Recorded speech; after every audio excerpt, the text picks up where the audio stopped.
Arise. The football world is changing. Football is changing. Football is in revolution. Changes are there.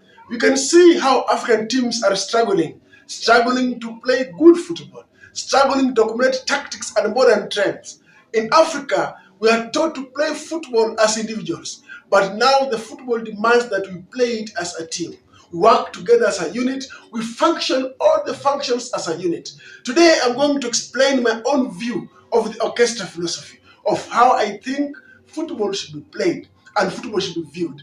For example, I am a disciple of the orchestra. I love the orchestra because orchestra is a music that brings comfort to the soul. Music heals, music educates, as music brings enjoyment. While football also should reflect all those qualities. It's my duty as a coach to make sure that a team plays good football to attract not only supporters, brands, and sponsors, but also to achieve subsequent results. Now that I have this vision in mind, today I want to talk about the technical pronunciation of my orchestra philosophy, or what a coach should do, should think, and should have in mind. First of all, a coach should have a clear view of how he wants his team to play.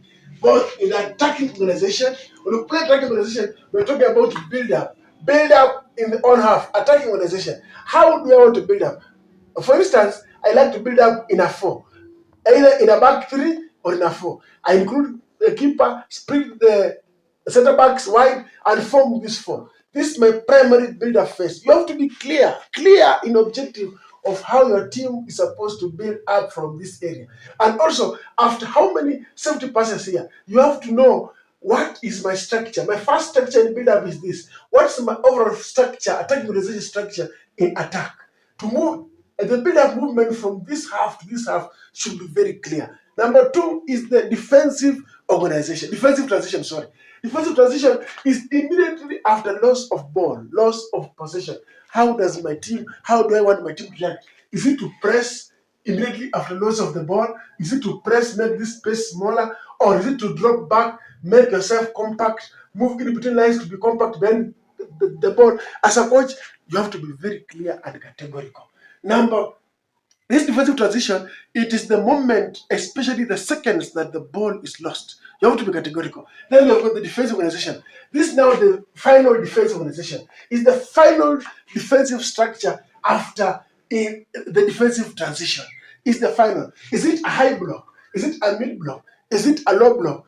All things must be clear. And then finally, the fourth point that you have to have is the attacking transition or organization. Is the transition from defending to attacking. How fast are we getting to these areas? How fast, how fluid, how quick are we getting the balls to this area? Do we use a fast break?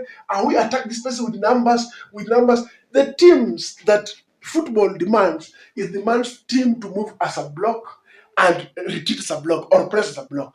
There's an extinct of special players who are exempted from defending duties. And those players, one, you must be very, very good. If you've got a Messi in your team or a Cristiano in your team, then you can compromise your tactics as a coach to find a way that you can play while accommodating that player who is a luxury out of possession, but important and effective in possession. So you have to know as a coach how it's done. So these concepts are taught using tactical periodization.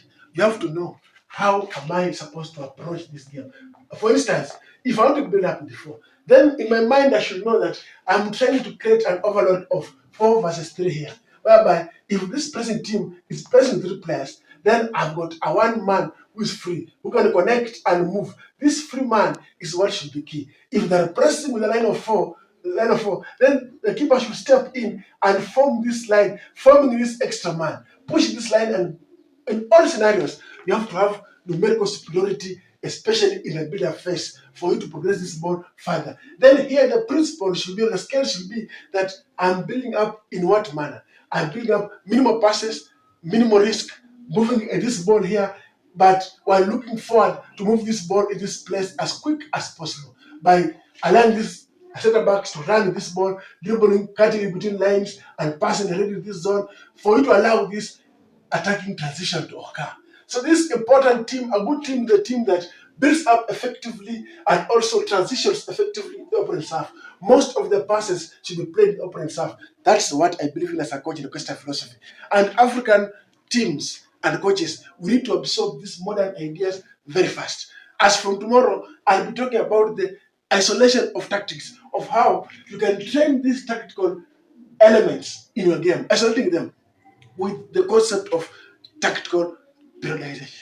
There are types of periodization, but this gets interaction part in my place. Then the fifth concept is about set pieces. Different ideas in different set pieces, and these coaches. Some coaches like to defend in a different manner. Some like to attack in a different manner. But all in all, set pieces are open for creativity and innovation. But these four concepts are what defines a team. Your team should create an identity both in how you're defending and how you're attacking and how you're transitioning between those two concepts. Thank you so much. Continue following me for more updates and more teachings of the same.